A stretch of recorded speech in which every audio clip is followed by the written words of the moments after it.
Hello and welcome to today's video. This time we'll be taking a look at Edgar Wallace in vintage paperback. So sit back, relax, and let's take a look.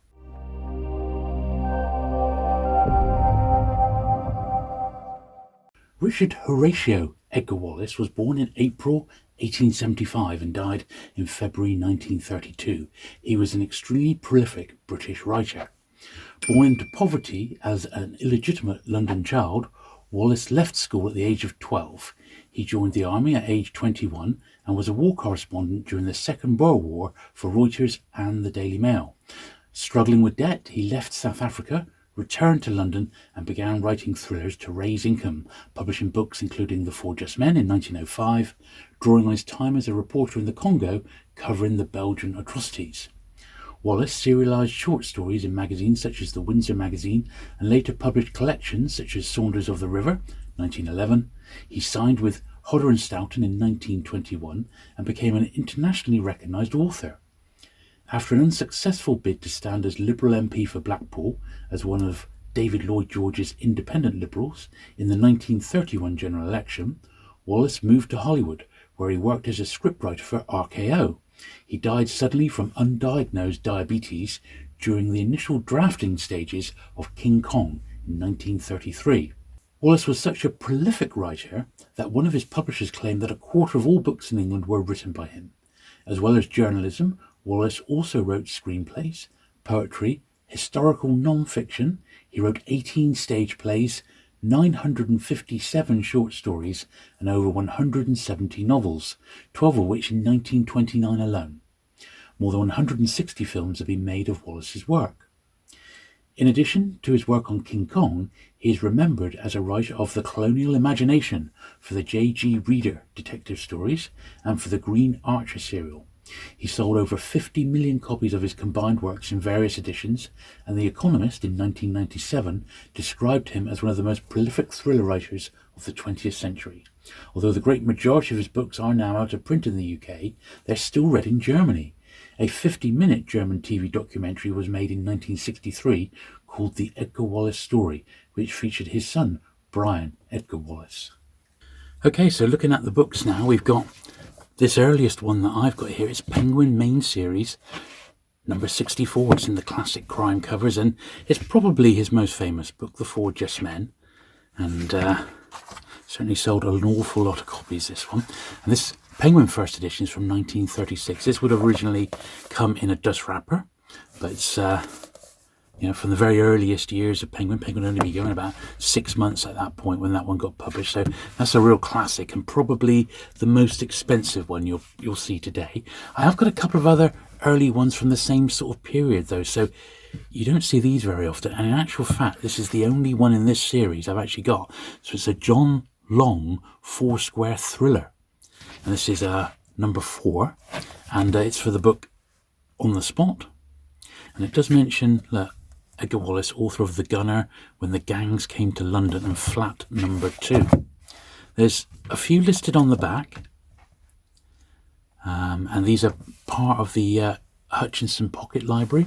So I have covered the Hutchinson Pocket Library on my other channel. I've got a big old collection of them. They are due a revival on this channel where I'll go through my complete collection, but this was a specific crime one, interestingly in green as well. And this rather beaten up old copy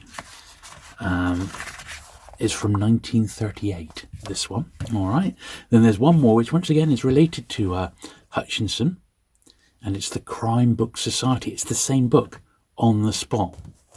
And my suspicion is, see that uniform with the Hutchinson Pocket Library, my suspicion is this one is actually slightly later than the John Long four-square thrillers. And I've got a big run of these. I must have about 30, I think, of these particular ones, something like that. These are the Crime Book Society series with the hand holding the dagger. But these aren't dated, so my suspicion is I suspect about 1939, 1940, something like that. So that's like the very earliest ones that I've got. Then it moves on to classic Pan books. So Pan were definitely the publisher that published a lot of Edgar Wallace, and the very earliest one here that I've got is Pan main series, number only, number 42, which is The Ringer, which is another one of his absolute classics. Now this one was published in 1948. I've only got the one edition of it, but there's like 5 little variations because it's such an early Pan under the same number. So what I shall do, because I haven't quite got them all, Pan published about 30 different Edgar Wallace books, and I've got most of them but not quite all of them, and I haven't got all the re-releases. So what I've done, I've nipped onto the ticket.net Pan Collectors website, where every existing Pan is illustrated, and that's run by Tim Kitchen. A fantastic resource if you collect Pan books, and I'll slip in the missing photos or scans of the jackets from there, just so you can see the complete run of these. Next we've got number 53 here, which is Saunders. Now Edgar Wallace did spend some time in Africa and that part of the world, so he did very much draw on his experiences there. This has got cover art by Pollock, and this is also from 1948. This is The Clue of the Silver Key, one of his thrillers, also a cover by Pollock. There's a couple of different jackets to this particular one as well. This is Pan 115. This one was also re-released a little bit later on in 1967. Obviously a world apart from these early ones, but it's the same book. It's just got a different Pan number, and obviously a much more up-to-date jacket for the time that it was printed. So 1949, 1967, and it was still a Pan book after all those years. Next we've got number 125, which is The Squeaker, and cover on this one by George Woodman. This is from 1950 now. Next we've got another one of his famous ones, The Joker, one of his big hits. This is from 1950. It was also reissued in 1954, and then again with a brand new jacket, this time covered by Fox, from 1960. So 1950, there was a 1954 re-release, similar sort of jacket, and then this one from 1954 as G number 370, which I think is perhaps one of the best that we've got of the Edgar Wallace jackets there. And I think that is such a great jacket there by Fox. I've put it into an original 1950s, late 1950s Pan Books star title shop display, bit of POS there. I absolutely love this one, and in my collection I swap it out, usually with the James Bond titles, to be honest, but for the purposes of this video, I thought we'd put a really nice classic Edgar Wallace there. For the time being, we might swap that out later if we come across a better one. Now we've got number 141, The Crimson Circle here. Very nice, also from 1950 still. Now 142 is another one of his most famous ones, The Four Just Men. We've already seen it a couple of times, haven't we, today? And it is an absolute classic. So this is Pan 142. This is the first Pan edition from 1950. Here's a very slight variation, the re-release from 1953. And there's just very subtle differences. That, like the red lines seem to have gone. They've been replaced with white lines. And the actual picture itself is a little bit faded, but the main difference, of course, is the price. 1 and 6 has now gone up to 2 shillings. And possibly the back has changed. Nope, almost identical, just a little bit down the bottom there about receiving the catalogue. So, you know, it's a little variation. It's one worth keeping, and as I said, it was one of his most famous ones. So it was re-released again in 1959 here with another new jacket. I can't quite make out the cover artist on that one, so I'm not sure on that, but really nice edition of The Four Just Men. Now we've got number 204, which is The India Rubber Men. This has got a cover by Pollock. Now this was also reissued in 1956. I haven't got the reissue, but it had a cover by Bruce Window. Also republished yet again by Pan as G605, and this one dates from 1965. With a different cover yet again. Very nice evocative jacket on that one. And then Pan 260, The Square Emerald, with a cover by Dudley. This was also republished as X583 by Pan in 1966. Next we've got The Clue of the Twisted Candle. Real cracking cover on this one here. And this is Pan number 299. And it was published in 1954. It was reissued 2 years later in 1956 with a different cover. It also got republished as Great Pan 640 G640, covered by W. Francis Phillips, one of my favourite artists. And they did also get a very late release in 1967 as X726. Next we've got G270, another great one here, The Angel of Terror. This is from 1959. This one was also re-released in 1963 with a different cover. You've got G303, The Valley of Ghosts, from 1960. The Yellow Snake, G353, from 1960. G378, The Door with 7 Locks, also from 1960. Just look at the spines on these. Don't they just look gorgeous? We shall do a bit of spine admiration in a little bit. G415, another one. Really enjoyable, this one. Much more so than I thought. And it's funny, I used to think, when I dipped my toe into Edgar Wallace historically, that he was really old-fashioned, and they are, don't get me wrong, a lot of these books are 100 years old, but you can see why they were so popular, because he's just got a great natural writing style and they move along at quite a swift pace, so they are actually still pretty good fun to read today. But that was a real great one. It's got a superb cover by Pef there, The Forger, from 1960. G451 was Red Aces, which is one I haven't got. 476 is again Saunders. Lovely one, that, 1961. G515 is The Calendar, and although I can't see a credit on that, I'm certain it's W. Francis Phillips. It just looks like his very distinctive style of taking a few different elements and pulling them together into a cover. And then we've got G567, also from 1963, which is again The Ringer. And that one was republished in 1965 as X441 in 1965. There we are. So I promised you some more spine action, and we'll look at the last few Pan books going forward here. So we've got The Mind of Mr. J.G. Reader. Quite a famous one. This one got covered by W. Francis Phillips there, WFP. This is Pan G592 from 1963. This one was also republished as X600 in 1967. Next we got G323, The Man in the Carlton. Nice evocative jacket on that one. G623 from 1963. Very nice. Next we've got The Flying Squad, G635. Very nice one, that. Also republished as X272.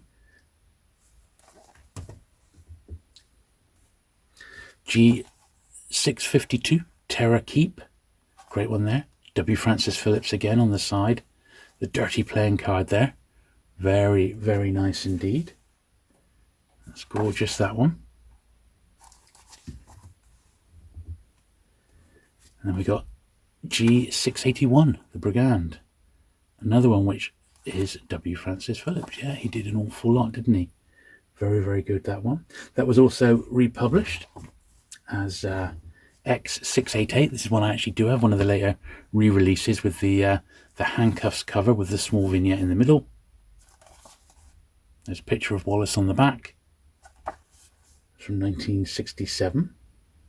There's a few others in the X series which I haven't actually got, and they only had the one publication. So you got X375, The Double from 1965, X448, The Tramp from 1965, X525, Golden Hades from 1966, and X680, The Door with 7 Locks from 1967.